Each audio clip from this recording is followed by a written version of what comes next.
അവിടുന്ന് അങ്ങോട്ട് പരിഷത്തിൻ്റെ വളർച്ച പതുക്കെ പതുക്കെ ശാസ്ത്രം എഴുതുന്നത് വായിക്കുന്നവർ ഇവരൊക്കെ തമ്മിലുള്ള കൂടിച്ചേരലും മീറ്റിങ്ങുകളും ഒക്കെ ആയിരുന്നു. പ്രധാനമായിട്ടും കോഴിക്കോടായിരുന്നു കേന്ദ്രം.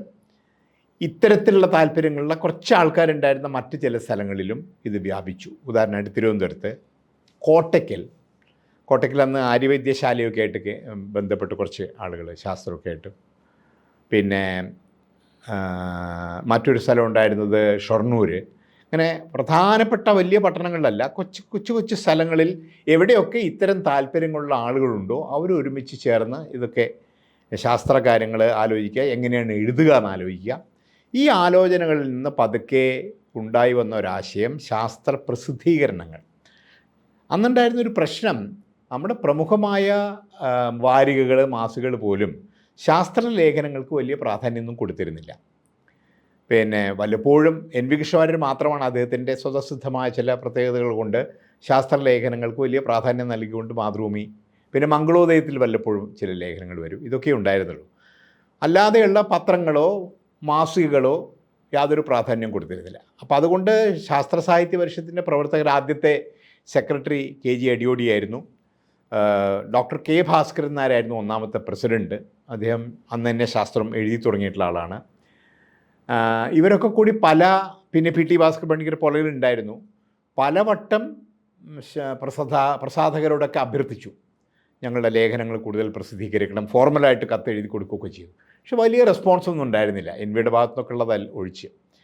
അങ്ങനെ ആലോചിച്ച് അവസാനം സ്വന്തമായി ചില ശാസ്ത്ര പ്രസിദ്ധീകരണങ്ങൾ ആരംഭിക്കാൻ ശാസ്ത്ര സാഹിത്യ പരിഷത്ത് തീരുമാനിച്ചു.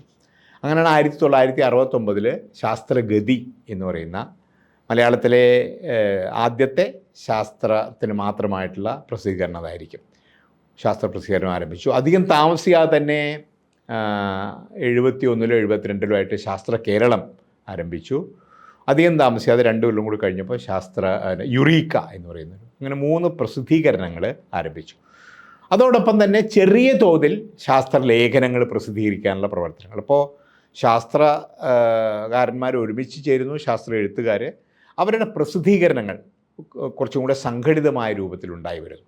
ഇതുകൂടാതെ പ്രധാനപ്പെട്ട വിഷയങ്ങളെ അന്ന് ചർച്ചയ്ക്ക് വരേണ്ടുന്ന ചില പ്രധാന വിഷയം, ഉദാഹരണമായിട്ട് ബഹിരാകാശ ഗവേഷണം ആരംഭിച്ചിരുന്നു. സ്പുട്നിക്കിൻ്റെ പിന്നെ സോവിയറ്റ് യൂണിയൻ്റെ സ്പുട്നിക് പരീക്ഷണം വലിയൊരു കുതിച്ചുചാട്ടമുണ്ടാക്കിയ ഒരു സംഗതിയാണ്. അതായത് ശാസ്ത്രത്തിന് ഇത്രയൊക്കെ ചെയ്യാൻ കഴിയുമോ എന്ന്. മാത്രമല്ല അമേരിക്കയ്ക്ക് പോലും ചെയ്യാൻ കഴിയാത്തൊരു കാര്യമാണ് അന്ന് സോവിയറ്റ് യൂണിയൻ ചെയ്തത്. അപ്പോൾ ശാസ്ത്രം കൊണ്ട് ഇവർ അത്ഭുതങ്ങൾ ചെയ്യുന്നു എന്നൊരു കാര്യവും, ശാസ്ത്രം വരാനിരിക്കുന്ന ലോകത്തിൽ വലിയ വലിയ മാറ്റങ്ങൾക്ക് തുടക്കം കുറിക്കുന്ന ഒരു സംഗതിയാണെന്നൊക്കെയുള്ള തോന്നലുകൾ ചർച്ചയ്ക്ക് ഇങ്ങനെ വന്നു തുടങ്ങി.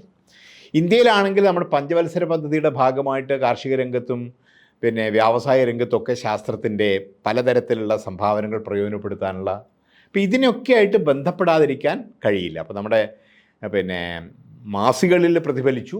മാസികകളുമായി ബന്ധപ്പെട്ടുള്ള ചർച്ചകൾ ആരംഭിച്ചു. പല നഗരങ്ങളിലും ഇത്തരം താല്പര്യമുള്ള ആളുകളും ഇത് കേൾക്കാൻ താല്പര്യമുള്ള ആളുകളും ഒരുമിച്ച് ചേർന്നിട്ടുള്ള സായാഹ്ന ചർച്ചകൾ, ശാസ്ത്രജ്ഞന്മാർ ലളിതമായി ശാസ്ത്ര വിഷയങ്ങൾ സാധാരണക്കാർക്ക് വേണ്ടി അവതരിപ്പിക്കുന്ന പരിപാടികൾ, താല്പര്യമുള്ള സ്ഥലങ്ങളിൽ ശാസ്ത്ര ക്ലാസ്സുകൾ സ്കൂളുകളിലും കോളേജുകളിലൊക്കെ, ഇതൊക്കെ ആരംഭിച്ചു. ഇതിൻ്റെ അടുത്തൊരു ഘട്ടമായിട്ട് നമ്മുടെ ശാസ്ത്ര കേരളം കുട്ടികൾക്ക്, അതായത് ഹൈസ്കൂൾ കുട്ടികൾക്ക് വേണ്ടി ആരംഭിച്ച മാസികയായിരുന്നു. ശാസ്ത്ര കേരളവുമായി ബന്ധപ്പെട്ട് സയൻസ് ക്ലബ്ബുകൾ ആരംഭിക്കുക. അന്ന് സയൻസ് ക്ലബ്ബൊന്നുമില്ല സ്കൂളുകളിൽ. കുട്ടികൾക്ക് കുറച്ചുകൂടെ രസകരമായ ഒന്നാക്കി ശാസ്ത്രത്തെ മാറ്റണം, അതിന് പരിഷത്ത് മുൻകൈ എടുക്കും. ശാസ്ത്ര കേരളത്തിലൂടെ അതിന് സഹായകമായ നിർദ്ദേശങ്ങൾ നൽകുക, ഇങ്ങനെയൊക്കെയുള്ള കുറേ പരിപാടികളായിട്ട്. അപ്പോൾ അത് കുട്ടികളെ ആകർഷിക്കാൻ തുടങ്ങി. കുട്ടികളെ മാത്രമല്ല അധ്യാപകരെയും ആകർഷിച്ചു. ശാസ്ത്രം ഒരു സാധാരണ വിഷയമായിട്ട് ഇങ്ങനെ നിൽക്കുന്ന ഒന്ന് ആയിരുന്ന കാലത്താണ് അതിനെ രസകരമാക്കാൻ പറ്റും. നമ്മുടെ ജീവിതവുമായിട്ട് ബന്ധപ്പെട്ട ഒന്നാണ് ശാസ്ത്രം, എന്തുകൊണ്ട് രസകരമായ രീതിയിൽ ശാസ്ത്രം അവതരിപ്പിച്ചുകൂടാ എന്നൊരു ആലോചനയും, ശാസ്ത്ര പരീക്ഷണങ്ങൾ, ജീവിതവുമായി ബന്ധപ്പെട്ടുള്ള ശാസ്ത്ര നിരീക്ഷണങ്ങൾ, ഇപ്പോൾ പക്ഷികളെ നിരീക്ഷിക്കലോ അല്ലെങ്കിൽ പ്രകൃതിയെ നിരീക്ഷിക്കലോ, ഇതൊക്കെ നമ്മുടെ ശാസ്ത്രത്തിൻ്റെ ഭാഗം തന്നെയാണ്, അല്ലാതെ കാണാപ്പാഠം പഠിക്കൽ മാത്രമല്ല എന്നൊരു ശാസ്ത്രത്തിൻ്റെ വിദ്യാഭ്യാസത്തെക്കുറിച്ചുള്ള പുതിയൊരു ആലോചന. ശാസ്ത്രം രസകരമായി ചെറിയ കുട്ടികൾക്ക് വേണ്ടി കൂടി പ്രതിപാദിക്കാൻ സാധിക്കും എന്ന രൂപത്തിലുള്ള ശാസ്ത്രത്തെക്കുറിച്ച് കവിത എഴുതാം, പാട്ടെഴുതാം, ഇതൊക്കെ ഇത്തരത്തിൽ ശാസ്ത്രത്തിനെ ജനങ്ങളുടെ മുമ്പിൽ അല്ലെങ്കിൽ വിദ്യാഭ്യാസ രംഗത്ത് അവതരിപ്പിക്കുന്ന രീതിയിൽ ചില മാറ്റങ്ങൾ ഉണ്ടാക്കാൻ തുടങ്ങിയ കാര്യങ്ങളൊക്കെ ആയിട്ട് അങ്ങനെ മുന്നോട്ട് പോയി. പക്ഷേ ഈ ഓരോ പ്രവർത്തനത്തിൻ്റെയും ഇടയിൽ കൂടെ പതുക്കെ പതുക്കെ പുതിയ വിഭാഗം ആളുകൾ കടന്നു വരുന്നുണ്ടായിരുന്നു. ഉദാഹരണം, അധ്യാപകർ കടന്നു വന്നു. പരിഷത്തിൽ എഴുത്തുകാർ മാത്രം അംഗങ്ങളായിരുന്ന സ്ഥാനത്ത് അധ്യാപകർ, കുട്ടികളെ കൂടി ഉൾക്കൊള്ളിക്കാൻ വേണ്ടി ജൂനിയർ മെമ്പർഷിപ്പ് എന്ന് പറഞ്ഞൊരു സാധനം ആരംഭിച്ചു. കുറേ കുട്ടികൾ, ഇവരൊക്കെ വരുമ്പോൾ പതുക്കെ നാട്ടുമ്പുറത്തിൻ്റെ ഒരു അന്തരീക്ഷം പരിഷത്തിലേക്ക് കടന്നു വന്നു. നാട്ടുമ്പുറത്തിൻ്റെ അന്തരീക്ഷം കടന്നു വരുമ്പോൾ സ്വാഭാവികമായിട്ടും പ്രശ്നങ്ങളും വരും അതിൻ്റെ കൂടെ. അങ്ങനെ പതുക്കെ പതുക്കെ ശാസ്ത്ര വിദ്യാഭ്യാസ രംഗത്തെ ചില പ്രശ്നങ്ങൾ, നമ്മുടെ സമൂഹത്തിൽ അനുഭവപ്പെടുന്ന ചില പ്രശ്നങ്ങൾ, ഉദാഹരണമായിട്ട് എറണാകുളത്തടുത്ത് കൊരട്ടിയിൽ ഒരു കോട്സ് ഫാക്ടറി ഉണ്ടായിരുന്നു. കോട്സ് ഫാക്ടറി ഉണ്ടാക്കുന്ന അവരുടെ ചായം കൊടുക്കുക, ഡൈയിങ് നടത്തുമ്പോൾ ചായത്തിൻ്റെ ഉപയോഗം ധാരാളമായിട്ട് നടക്കും. ആ ഫാക്ടറിയുടെ പരിസരത്തുള്ള കിണറുകളിലേക്കും ജലാശയങ്ങളിലേക്കൊക്കെ കുറേശ്ശെയായിട്ട് ഈ ഡൈയുടെ അംശങ്ങൾ ചോർന്നു വരുന്നു, പരിസരത്തെ മലിനീകരിക്കുന്നു, എന്ത് ചെയ്യണം തുടങ്ങിയിട്ടുള്ള. ഏലൂരിൽ ഫാക്ടറികൾ പ്രവർത്തിച്ച് നടക്കുന്നുണ്ട്. ഈ മലിനീകരണവുമായിട്ട് ബന്ധപ്പെട്ടുള്ള ചെറിയ ചെറിയ സംഭാഷണങ്ങൾ അവിടെ ഉണ്ടായി വരുന്നു. അപ്പം നമ്മൾ അറിയാതെ തന്നെ ശാസ്ത്രം നമ്മുടെ ജീവിതത്തിൽ ഉണ്ടാക്കിക്കൊണ്ടിരിക്കുന്ന ഗുണങ്ങളോടൊപ്പം തന്നെ ദോഷങ്ങളും ചർച്ചാ വിഷയമാവുന്നു.